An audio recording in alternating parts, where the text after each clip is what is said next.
Hello there. So, what are the incentives that the government can place in the economy that will help um, deal with the problem of currency manipulation in Zimbabwe? First of all, it's good governance. Okay, good governance, fighting corruption, improving industry. Okay, local manufacturing, creating jobs in the economy so that people do not have a reliance on US dollars. The reason why we suffer, the reason why they attack the US dollar in Zimbabwe is because the Zimbabwe as a country relies heavily on exports, on imports. We import a lot of goods from other countries and would that necessitate us to need to be at the mercy of foreign currency. But if we had local manufacturers who sell to other countries will be compelled to buy our currency in order to buy within our industries. So here the long-term answer isn't just making laws surrounding currency trading, but also putting incentives within the local economy to grow the local manufacturing. All right, such that if ever we have a currency attack of that nature, Zimbabwean prices will seem cheaper to foreigners, so they will come to buy whatever product to produce. And also, by the way, our minerals or even the agricultural produce that we sell export to other countries would have a higher return in same dollar terms, because things like gold and other commodities, they are priced in US dollars. So a falling currency means that the revenue from outside the country becomes more in Zimbabwean dollar terms. So basically, in a nutshell, this is what I'm saying. We need to improve the local economy through good governance. And that is a way that we can fight this war. When we've got our own industry, they will not even find an incentive to fight the currency. On the contrary, there will be a rush into buying the Zimbabwean currency. And you will see Zimbabwean currency getting stronger and stronger over time. That will be the reversal of our fortunes. So that actually, in a nutshell, is something close to a panacea. I think it is the panacea. Good governance, good rule of law, and of course, that can only happen if ZANU-PF is not in power. For it, for good governance and fighting corruption is not in the DNA of Idi Mnangagwa. Have a great evening. So consequentially, or as a result, you recognize that uh, behind all of this, behind the currency manipulators who are bleeding the economy, behind ZANU-PF itself, whether it knows or it does not know, behind all of it is the puppet master with all the strings. And I'll tell you what that puppet master is. It's the British Foreign Office, so-called old Rhodesians play there. The old Rhodesians, which is the white people that used to run Rhodesia before, and their sons and daughters who have inherited this hatred for black people and black Zimbabweans. They use that British Foreign Office. They are listened to because they are capital, they are white capital, they're part of a global syndicate of white capital, be it City of London in the United Kingdom or white monopoly capital here in South Africa. So they are in cohorts or it's the same group. So the other groups will tend to do the bidding for the other. So it's the South African white capital would do the bidding for the London capital because it is closer to Zimbabwe. So all in the hope of catching Southern Africa as a dragon. Right. I could go on and on how the ANC is even in a similar predicament to ZANU PF. I can go on and on across the whole region to just to show you that this British hegemony over black people in Southern Africa is really built upon enslaving the black tribes. Okay, whether it's the black South Africans or it's the black Zimbabweans. So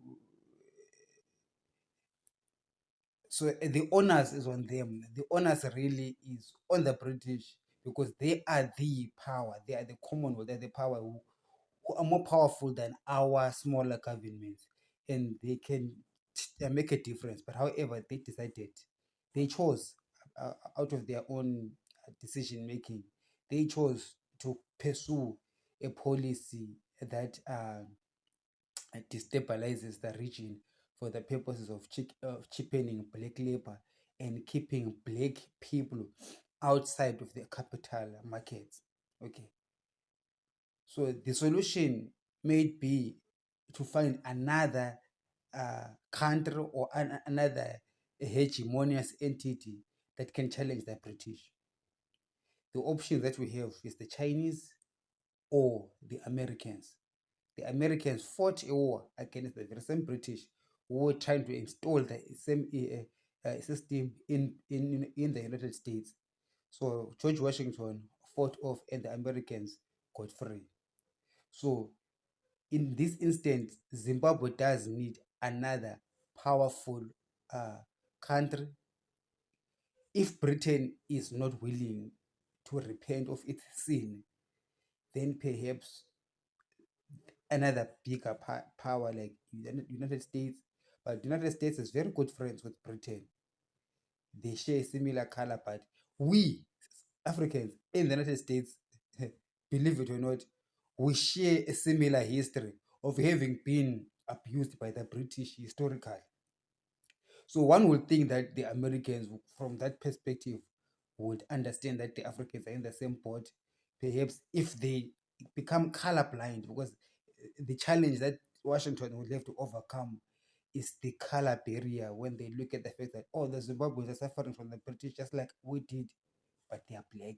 So to hell with them. The British are white.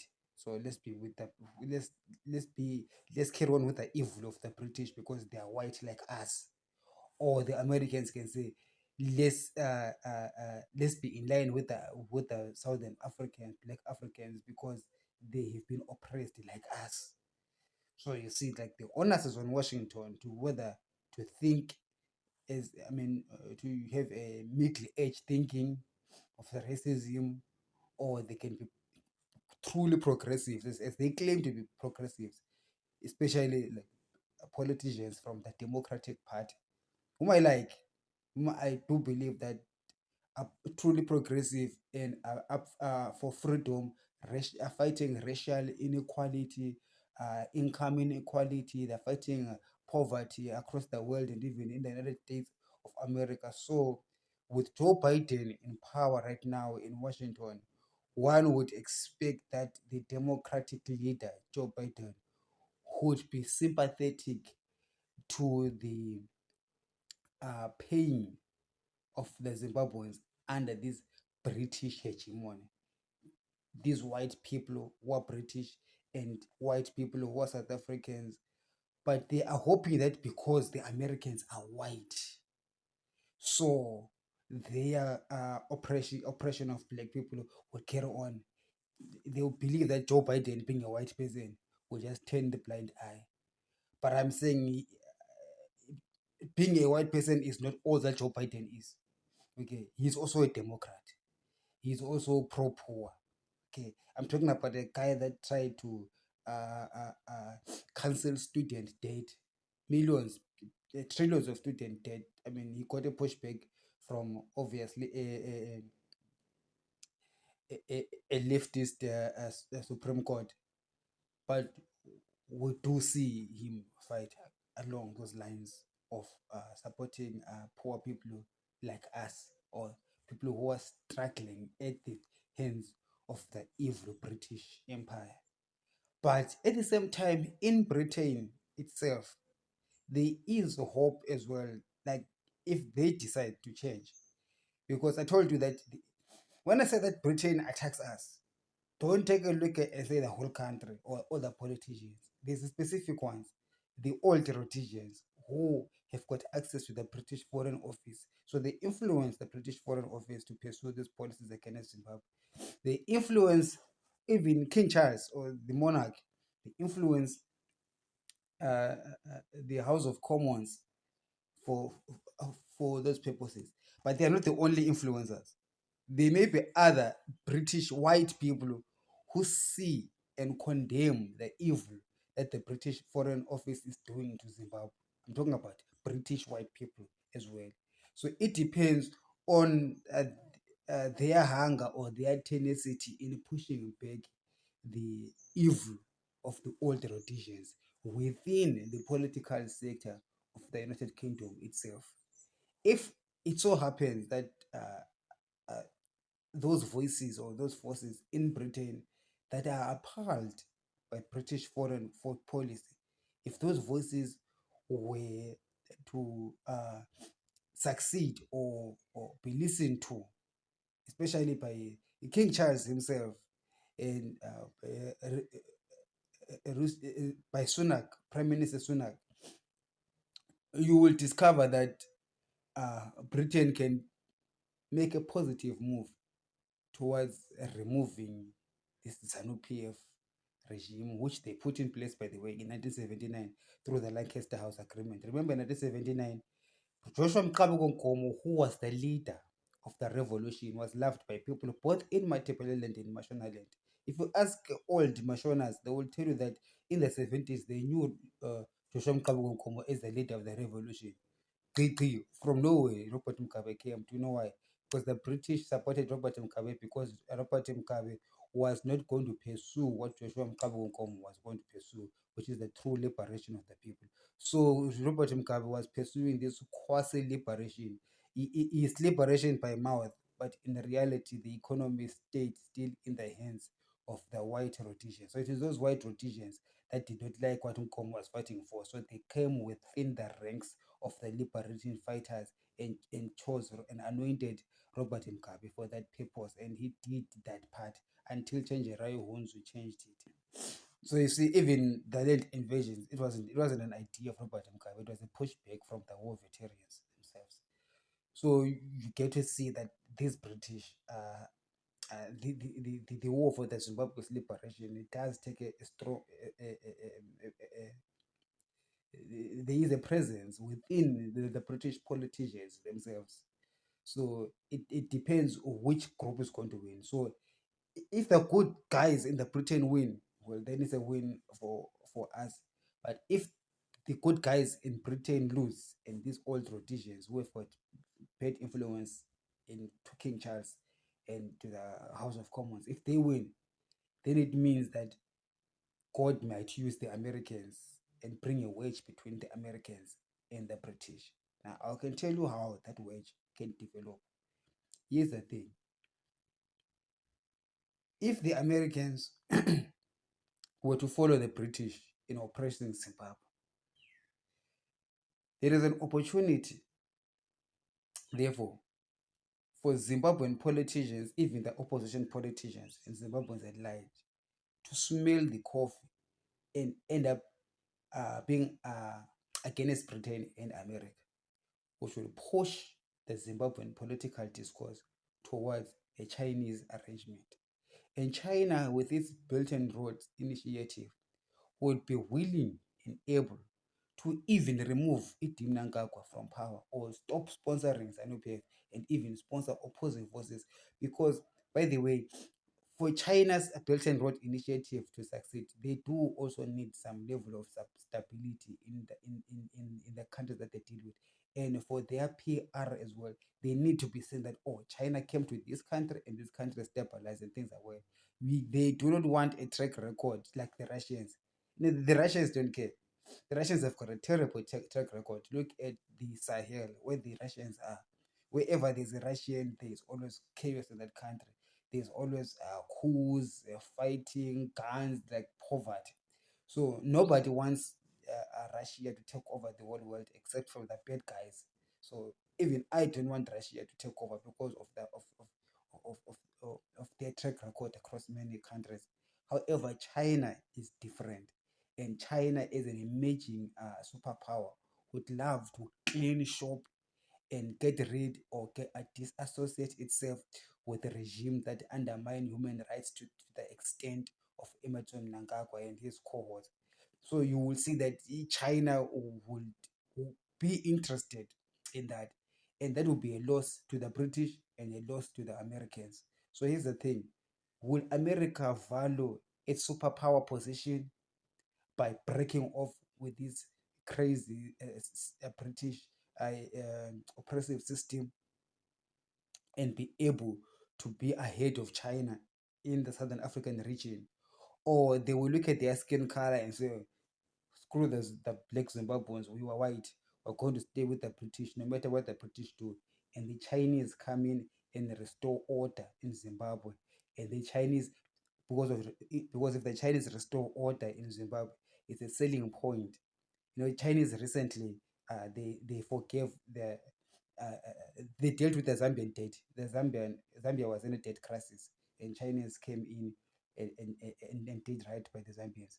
So the Chinese as well are present in Zimbabwe. Imagine if the Chinese were to come in and do right within the politics of Zimbabwe. It sends a strong message to African countries that China is there to stay in Africa, and China is serious about maintaining peace and order and building economies in Africa and partnering with Africans. And that can have a strong messaging effect, not only in Africa, but to Latin America, South America, Central America regions there, and even to the Asian nations. And that would really cause China to become a global superpower. And in that way, both Britain and America will be humbled before the face of the earth because of their insistence on racism, their racial agenda, judging people by their race. If they keep on doing that, the black people will give power to the Chinese, and the Chinese would be the next superpower.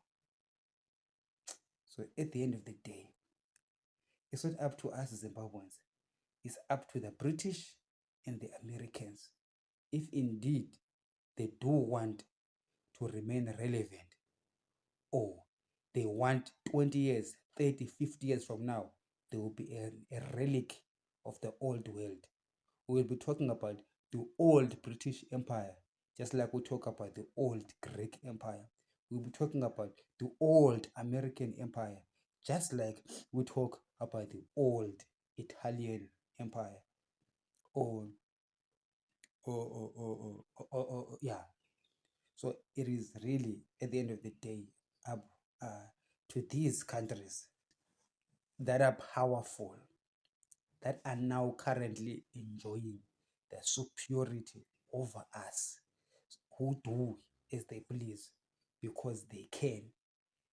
A time is coming when they will not be able to do so, and they will be forced to lose superpower ability. Washington, are you wise people or are you foolish people? It's up to you to make a decision, and that decision alone will be on you.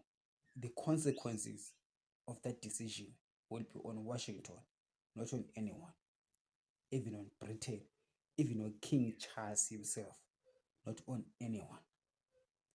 Pursuing racist policies will cause you to lose your global significance. Pursuing policies that put these troubled nations at rest and at a path of success will ensure that you are going to maintain your global superpower position. Of course, Britain is already just hanging in there because of their dear friends, the Americans. So if the Americans want to keep friendship with Britain, friendship in immorality, international political immorality, then both of them, they are going to fall together because of their own actions. My name is Ngqobani Zondo. I intend to lead the country of Zimbabwe politically, but I am already leading my people because the very fact that I'm making this video is part of leadership. I am already leading a group of people, a country, Zimbabwe, that is stuck in the abyss of even information darkness, whereby the political arena, the information that is floating around is a lot of propaganda and a lot of misinformation for the purposes of keeping black people enslaved. However, I am already leading that path towards light. We get out of darkness to a place of prominence and significance as a people.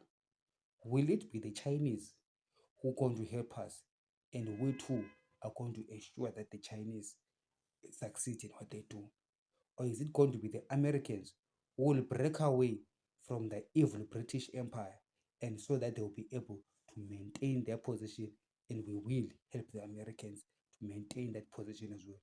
Or Britain itself will self-introspect and begin to see that this white supremacist ideology, or this white racial position that they have taken will severely harm them in the new world order.